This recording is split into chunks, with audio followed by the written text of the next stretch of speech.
Salam alaikum wa rahmatullah wa barakatuh. Dans cette vidéo, j'aimerais refaire un rappel. Et je l'ai déjà fait, subhanallah.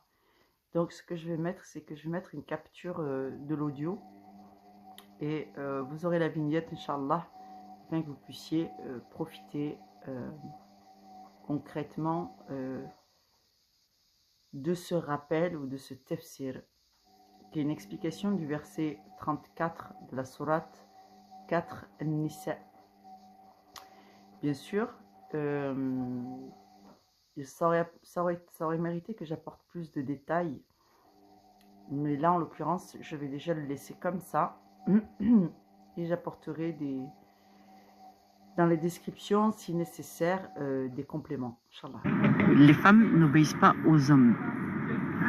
Les femmes obéissent aux hommes de leur famille, à condition que le père, par exemple, si elle est encore, elle n'est pas mariée, qu'elle est sous la responsabilité de son père étant plus mature, plus sage, plus apte à l'aider à gérer sa vie, ses affaires et à la protéger. Ensuite, lorsqu'elle se marie, on considère que cette responsabilité de protection, de guider aussi, de discuter, de prendre les meilleures décisions dans le couple revient au mari, parce que cette grâce-là, Allah l'a donnée de la même façon qu'il a extrait Ève de la côte d'Adam, Adam. Donc le premier homme étant Adam, et Allah a extrait de lui son épouse. De la même façon, lorsqu'une femme se marie, elle doit une certaine obéissance dans la gestion des affaires du foyer. À partir du moment où le mariage devient aussi une affaire auprès d'Allah, comme on rentre en business, comme on prend des parts dans une société, la femme a pris des parts dans le couple, mais d'emblée, la responsabilité principale, 51 contre 49% des parts appartiennent au mari. Donc, c'est le mari qui sera décisionnaire sur l'essentiel des décisions, c'est-à-dire qu'il va trancher sur les décisions, l'orientation du couple en termes de trajectoire de vie et ainsi de suite, mais à condition. La condition, c'est que cet homme-là, il soit fermement ancré au décret d'Allah, à faire les bons choix, à amener vers la victoire et le triomphe le couple dans l'obéissance d'Allah. Si cette obéissance du mari est avérée et respectée, alors la femme doit accepter la volonté de Dieu et donner son 51% à son mari et ne pas essayer de le réduire. Maintenant, si l'homme est injuste, alors le divorce existe. La conciliation est possible. Il faut faire intervenir d'autres hommes qui ont autorité dans ce domaine, comme un juge des affaires familiales, par exemple, un imam. Et bon, aujourd'hui, les temps ont changé, donc il y a d'autres métiers qui font ça, mais à l'époque, c'était bel et bien un imam qui était aussi sage, décisionnaire et qui avait... la jurisprudence était importante, bien sûr, dans les communautés et dans les pays musulmans. Donc, il faut remettre ceci dans ce contexte, dans le contexte, parce que le livre, les décrets, c'est pour les gens qui sont obéissants. Donc, quand la femme musulmane, elle lit ce verset et qu'elle comprend que cette autorité, c'est une préservation pour elle, et en même temps, c'est compliqué quand on est deux et qu'on n'est pas d'accord, de prendre une direction, parce qu'on n'est pas d'accord sur la direction. Et Allah facilite ainsi dans les couples les prises de décision. Aussi, quand Dieu dit si ta femme elle va de travers et que tu vois qu'elle est pas obéissante et qu'elle ne fait pas fructifier les affaires du couple, alors dans ce cas-là, frappe-la. Mais ce verset, et beaucoup de gens l'ignorent en réalité, certes c'est une réalité que si un jour dans le couple, un jour, ça va trop loin et que la femme qui a un mari obéissant à Allah, bien sûr, un bon mari, elle dépasse les bornes et que son mari excédait la gifle et qu'il déserte la couche, le nid conjugal pendant quelques jours, afin qu'elle se rappelle à l'ordre sur ce qu'elle risque de perdre et ainsi de suite, c'est vraiment une exception parce que l'islam interdit la violence, globalement.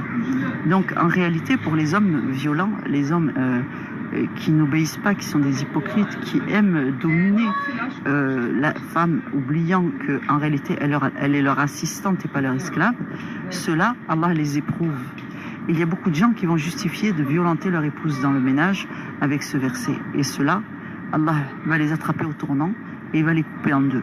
Parce qu'effectivement, dans les Écritures, Allah nous a enseigné que dans un miracle, et le Coran en est un, il y a une épreuve. Ensuite, Allah dit dans certains extraits que Allah avait laissé dans le Coran des passages qui seront une preuve pour certains et une épreuve pour d'autres. Donc il y a beaucoup de gens qui vont rater l'épreuve et qui vont considérer que l'islam autorise de violenter son épouse, alors qu'en réalité, c'est interdit de violenter son épouse. Il faut chercher une concertation, et s'il n'y a pas de concertation, l'homme est en droit de demander le divorce avec une aisance qui est déconcertante à mon sens, mais c'est justement pour éviter les violences conjugales. Voilà ma sœur, comment il faut comprendre dans le contexte le verset sur Surat An-Nisa. Ces versets s'adressent toujours à une communauté extrêmement pratiquante, dans un contexte extrêmement pratiquant. Or, nous, on vit dans une société où nous n'avons pas ce niveau de pratique. Donc, il est difficile de concevoir ce niveau d'obéissance à son mari. Et en réalité, ce n'est pas de l'obéissance au mari, c'est effectivement de l'obéissance à Allah. Donc, voilà. J'espère que cela répond à vos questionnements. Salam alaikum. Alors, qu'est-ce qu'il faut ajouter à cette précision que je donne dans cet échange avec la personne qui a pris le suivi? Il faut remettre les choses dans leur contexte. Certes, c'est une ordonnance de la part d'Allah pour les pieux. Donc là, bien sûr que l'injonction d'obéir à son époux, elle est pour les femmes pieuses qui sont mariées avec des hommes pieux. Maintenant, la plupart des hommes aujourd'hui sont pieux dans une certaine mesure et outranciers dans une autre. C'est-à-dire que dans les murs de leur foyer, ce sont des gens qui ne respectent pas les injonctions que Dieu leur a faites au sujet de la tenue du foyer, de la responsabilité qu'ils ont vis-à-vis de leur épouse.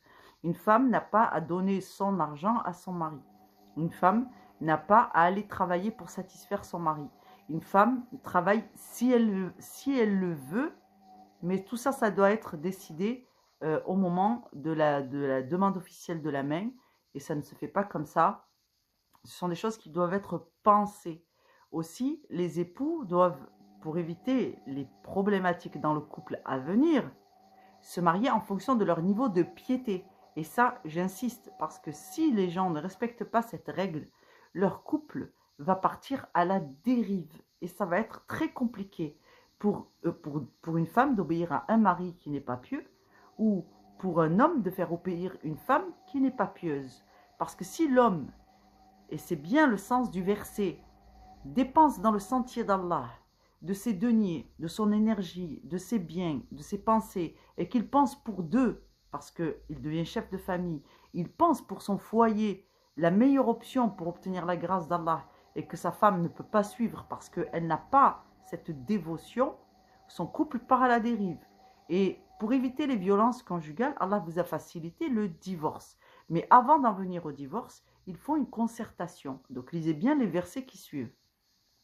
Donc vous voyez qu'en ce verset, Allah vous a accordé une compréhension des conditions pour le mariage, mais aussi une condition de la piété des individus, c'est-à-dire des pensées dans le sentier d'Allah. Or, il y a beaucoup de gens qui travaillent et qui veulent que leur femme leur obéisse et qui sont dans l'avarice. Si vous avez une femme qui est très pieuse, qui veut faire les choses fi sabilillah, et que vous êtes matérialiste, dépensier, vous accordez beaucoup d'intérêt à l'argent et aux biens matériels, sachez que vous ne pouvez pas exiger de votre épouse une obéissance comme celle décrite dans ce verset, parce que tout simplement, vous n'avez pas son niveau de piété. Et si elle vous suit, alors que vous n'avez pas le niveau de piété qui est décrit dans cette sourate, eh bien, vous la menez à l'égarement. Or, Allah exige que les femmes ainsi que les hommes obéissent à Allah et à son messager avant d'obéir à qui que ce soit dans ce monde. Donc, il faut être vigilant quand on interprète les versets du Coran et bien interpréter selon la volonté d'Allah et de son messager et pas selon les orgueils des uns et des autres. Donc, il faut être vigilant sur ces points. Si vous avez des torts et que vous les reconnaissez, vous êtes certes en quête de droiture, et Allah agréera votre repentance et vous facilitera même pour corriger vos travers. Si vous avez un doute, vous pouvez consulter des gens qui sont savants dans ce domaine, Inch'Allah. Mais si vous savez que c'est votre partenaire qui n'est pas dans cette bonne optique, je vous conseille de solliciter l'intervention ou la médiation. Et attention, hein, ne donnez pas des versions qui tirent la couverture dans votre sens, parce que là, vous seriez transgresseur. Donc, faites les choses avec équité au regard d'Allah et essayez d'être le plus juste et doux dans votre démarche. Et c'est Allah qui fera l'intervention qui peut améliorer votre relation dans le couple. En tout cas, c'est ce qui est dit dans le verset. C'est ce qui est dit dans le verset.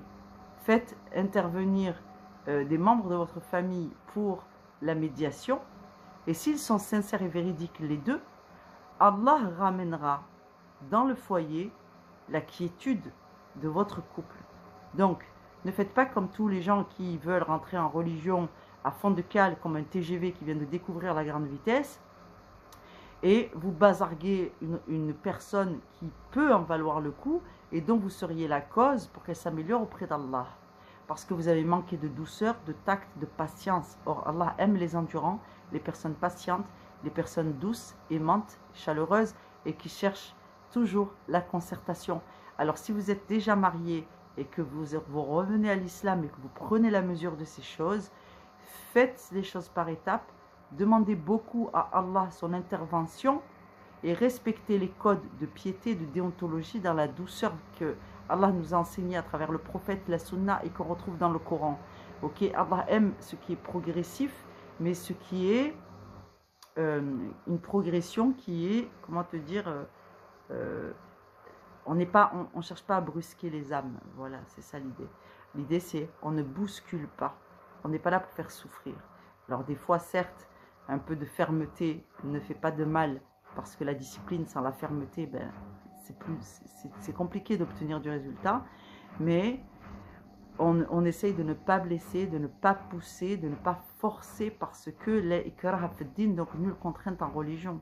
Vous comprenez? Donc ça doit être une adhésion personnelle, parce que c'est le principe même de l'islam, ça relève du libre arbitre. Donc Allah vous facilite. Assalamu alaikum wa rahmatullahi wa barakatuh.